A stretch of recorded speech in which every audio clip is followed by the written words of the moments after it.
Good morning plus one class. आज हम हमारा जो नेक्स्ट चैप्टर चल रहा है 3 महाद्वीपों में फैला हुआ साम्राज्य, उसके बारे में आगे के टॉपिक्स को रीड करेंगे।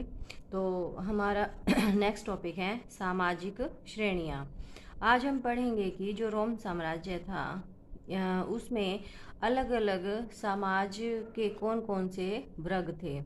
उन वर्गों के बारे में हम पढ़ेंगे कि किस प्रकार के वर्ग थे, जैसे कि कोई धनी था, कोई निम्न जाति का था, कोई उच्च जाति का था, और किस प्रकार उनको डिवाइड किया गया था।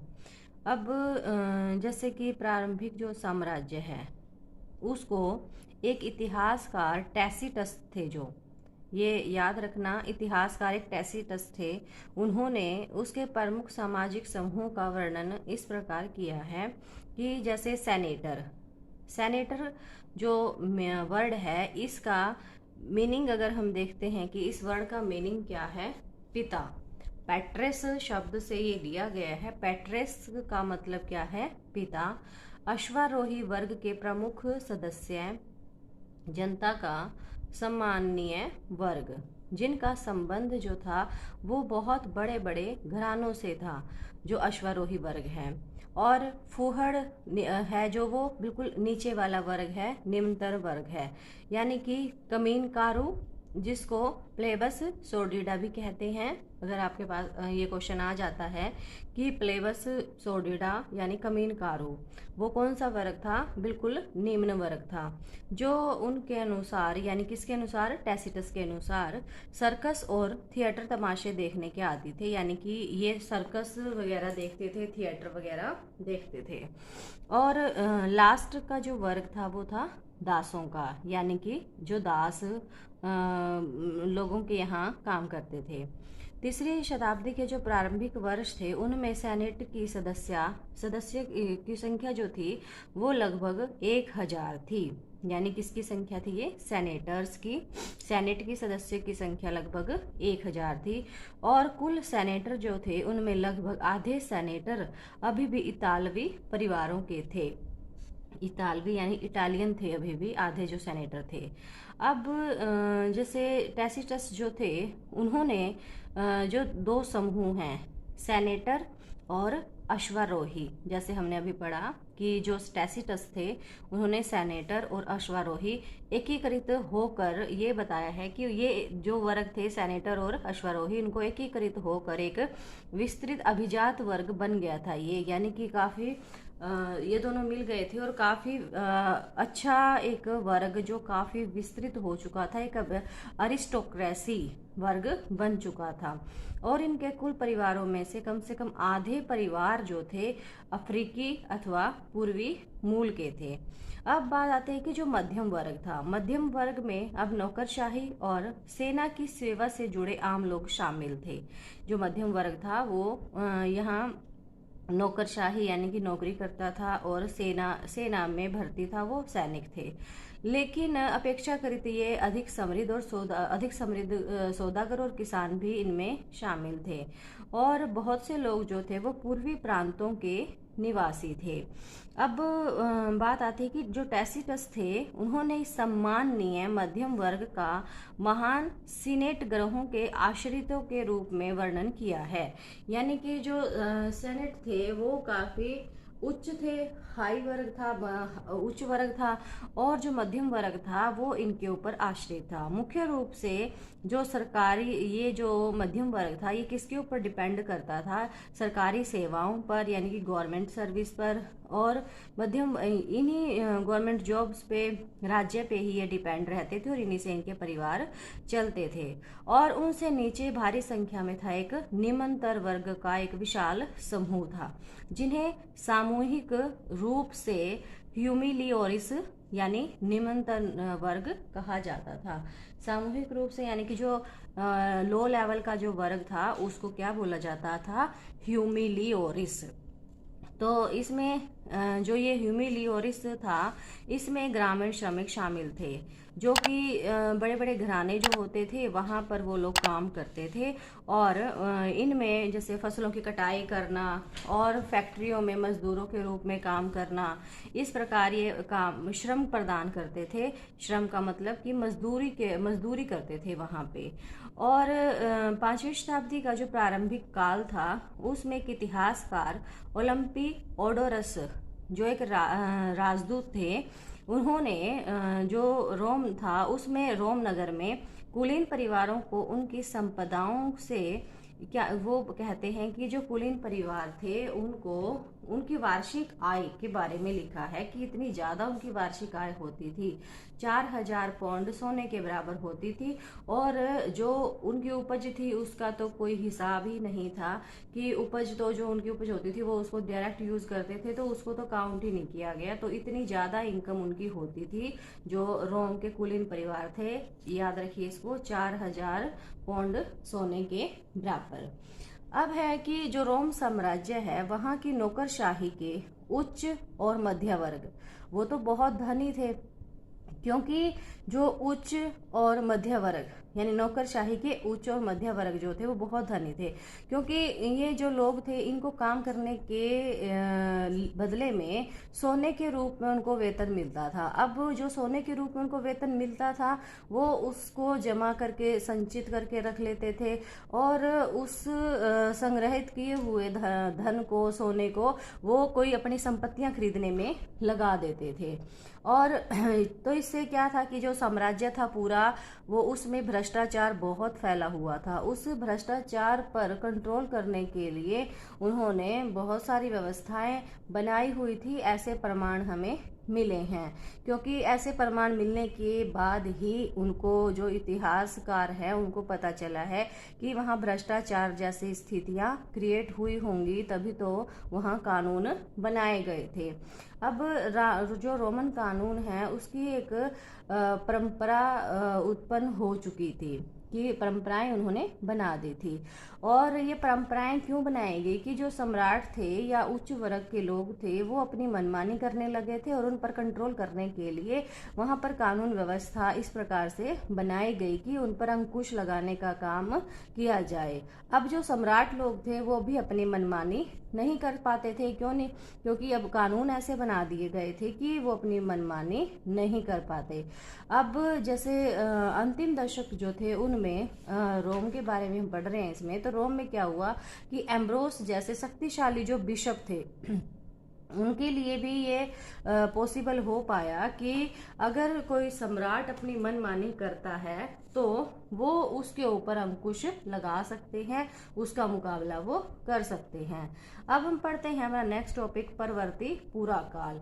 परवर्ती पूरा काल में हम मेनली इसमें सांस्कृतिक परिवर्तनों के बारे में पढ़ेंगे कि वहाँ पर सांस्कृतिक जो परिवर्तन हुए थे वो किस प्रकार हुए थे।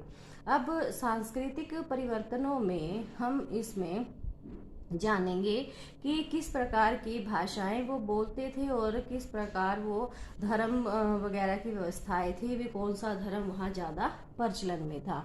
अब यहाँ पर हम जब सांस्कृतिक परिवर्तनों के बारे में हम डिस्कस कर रहे हैं, तो यहाँ हम देखेंगे कि जो लोगों का धार्मिक जीवन था उसमें बहुत परिवर्तन हुए।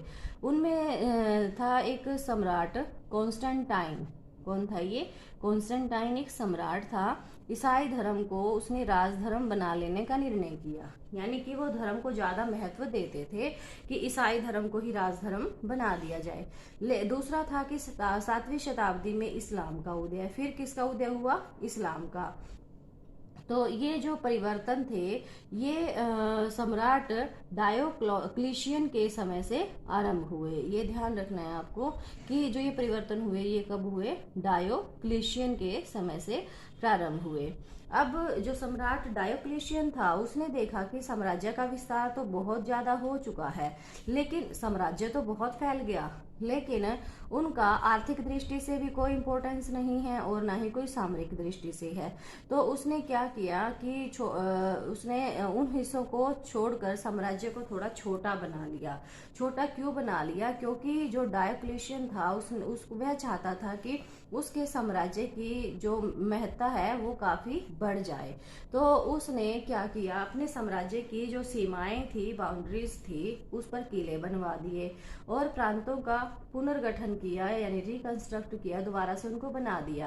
और उसने जो सेना के कार्य थे उनको अलग कर दिया और जो असैनिक कार्य थे उनको अलग कर दिया, ताकि अलग अलग कामों को देखा जा सके और उनको इम्पोर्टेंस दी जा सके।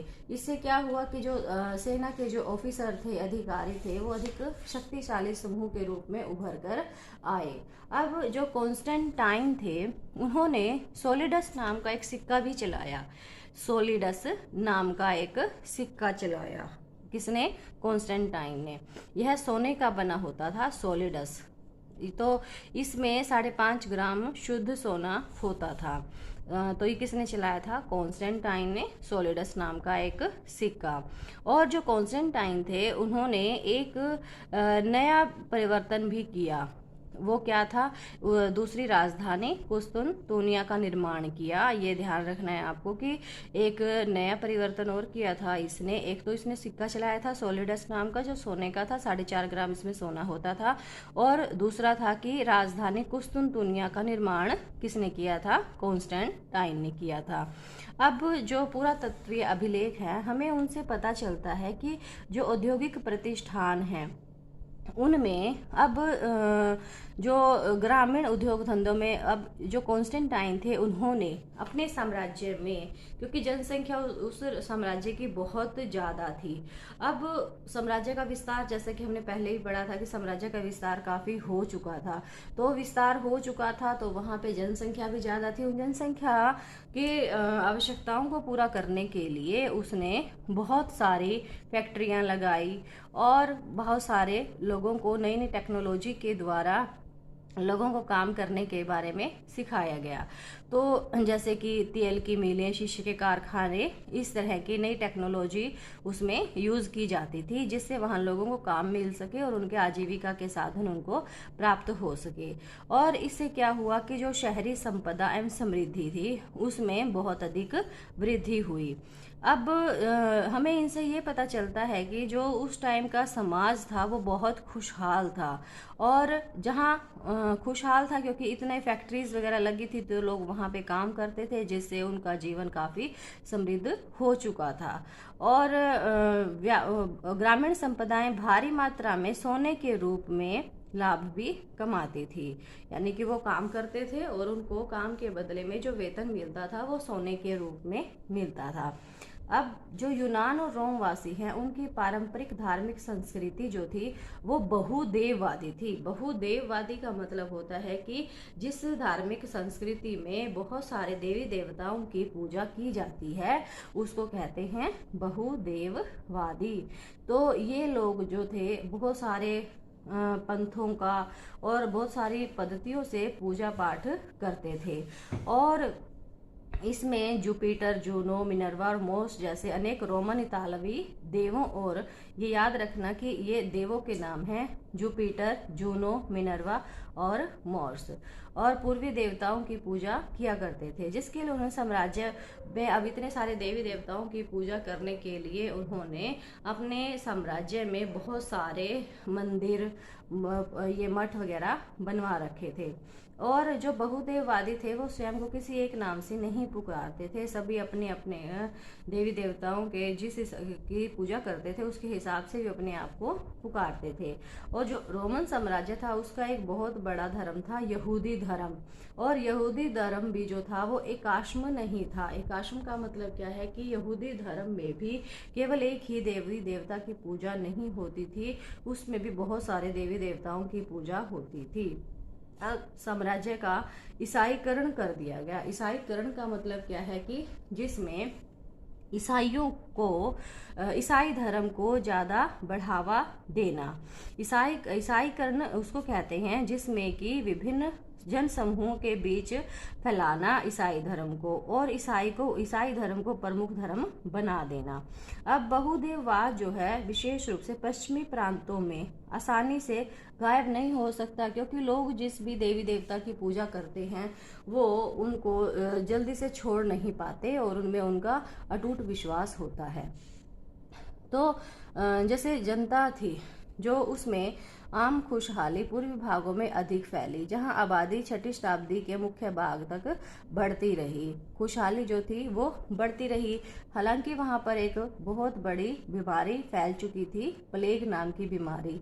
तो जिसकी वजह से क्या हुआ कि संपूर्ण भूमध्य सागरीय प्रदेश जो था वो उससे प्रभावित हो गया। और इसके विपरीत पश्चिम में साम्राज्य राजनीतिक दृष्टि से विखंडित हो गया। राजनीतिक दृष्टि से यानी कि दूसरे क्षेत्रों ने आकर वहां पर अपना कब्जा कर लिया। जैसे कि जर्मन मूल के समूह कौन कौन से, गोथ, वैंडल, लोम्बार्ड, ये कौन है, जर्मन के समूह हैं, जर्मनी के समूह हैं। उन्होंने क्या किया कि बड़े प्रांतों को अपने कब्जों में ले लिया और अपने अपने राज्य स्थापित कर लिए, जिनको बाद में क्या कहा गया, रोमोत्तर राज्य। यानी इन पर किसने कब्जा किया, गोथ, वेंडल और लोम्बार्ड जो जर्मनी से आए थे। तो इन्होंने जिन राज्यों पर कब्जा किया उन्हें क्या बोला गया, रोमोत्तर राज्य। तो इस प्रकार दूसरे देशों ने आकर उस पर कब्जा करना शुरू कर दिया। तो कब्जा करना शुरू कर दिया तो इस प्रकार क्या हुआ कि रोमन साम्राज्य दूसरे देशों के हाथों में जाने लगा। अब प्रारंभिक 7वीं शताब्दी के प्रारंभिक दशकों तक आते आते रोम और ईरान के बीच लड़ाई फिर से छिड़ गई और ससानी शासकों ने मिस्र सहित सभी विशाल पूर्वी प्रांतों में बड़े पैमानों पर आक्रमण कर दिया। अब उन्होंने क्या किया कि जो बड़े प्रांत थे, पूर्वी प्रांत, उन पर उन्होंने कब्जे करने शुरू कर दिए और उनका फिर से कब्जा हो गया उन प्रांतों पर। लेकिन उसके कुछ ही वर्ष बाद उसे दक्षिण पूर्वी की ओर से एक बहुत जोरदार अंतिम धक्का लगा जिसे वो सहन नहीं कर सका। अब अरब प्रदेश से शुरू होने वाले इस्लाम के विस्तार को, यानी कि इस्लाम धर्म का विस्तार कहाँ से हुआ, अरब प्रदेश से। और इसको जो हमारा प्राचीन का जो विश्व इतिहास है उसकी सबसे बड़ी राजनीतिक क्रांति कहा जाता है कि इसमें अरब प्रदेश में इस्लाम का विस्तार हुआ था। तो 642 तक जब पैगंबर मोहम्मद की मृत्यु को बिल्कुल मुश्किल से 10 साल ही हुए थे, तो पूर्वी रोमन और ससानी दोनों राज्यों के बड़े बड़े भाग भीषण युद्ध के बाद अरबों के कब्जे में आ गए। यानी अरबों ने कब्जा करना शुरू कर दिया वहाँ पर रोमन और ससानी दोनों राज्यों को। किंतु हमें ये बात ध्यान रखनी, अब उभरते हुए इस्लामी राज्य की जीतें जो एक शताब्दी बाद अंततः स्पेन, सिंध और मध्य एशिया तक फैल गई, अरब जनजातियों को ही पराजित करने से हुई। यानी कि इन्होंने अरब जनजातियों को पराजित किया। अरब से शुरू होकर ये जीतें सीरियाई रेगिस्तान तथा इराक की सरहदों तक पहुंच गई। यानी इन्होंने दूसरे देशों ने आकर कब्जा करना शुरू कर दिया यहाँ अरब में। तो जिसके पश्चात मुस्लिम सेनाएं और दूर दूर तक गई। अब जो मुस्लिम सेनाएं थी वो दूर दूर तक गई। तो इस प्रकार बेटे हमारा ये चैप्टर आज यहाँ कंप्लीट होता है। और आप इस चैप्टर को पूरे को बड़े ध्यान से पढ़ोगे, एक एक वर्ड को, इसमें से ही आपका टेस्ट होगा। Thank you.